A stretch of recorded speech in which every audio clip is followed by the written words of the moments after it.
আসসালামু আলাইকুম। Welcome to Chintajal. একটা দেশ এক সময় যুদ্ধ ঘোষণা করছিল একদল পাখির বিরুদ্ধে। শুনতে অবিশ্বাস্য লাগলেও এটা কোনো গল্প না, এটা সত্যি ইতিহাস। সময়টা 1932 সাল।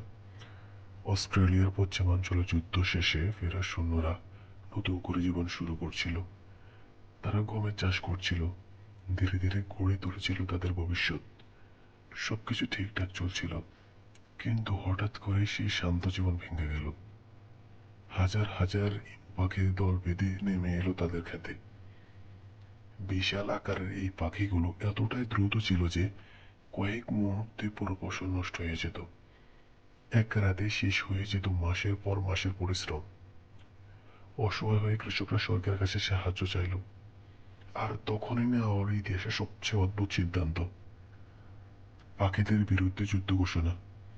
সরকার সেনাবাহিনী পাঠালো, হাতে মেশিন গান নিয়ে। সবাই ভাবছিল এটা খুব সহজ একটা কাজ হবে, কিন্তু যুদ্ধ শুরু হতেই সব ধারণা ভেঙে গেল। ইমু পাখিগুলো ছিল অসম্ভব দ্রুত। গুলি চালানো মাত্র তারা ছড়িয়ে পড়ত ছোট ছোট দলে। ফলে মেশিন গানের গুলি প্রায় লক্ষ্যভ্রষ্ট হতো। সেনাবাহিনীরা বারবার চেষ্টা করলো, কিন্তু ইমুরা যেন ধরা দিচ্ছিল না।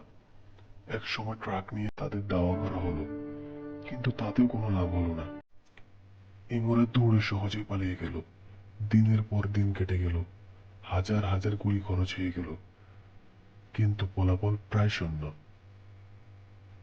শেষ পর্যন্ত অস্ট্রেলিয়ার সেনাবাহিনী পিছু হটতে বাধ্য হলো।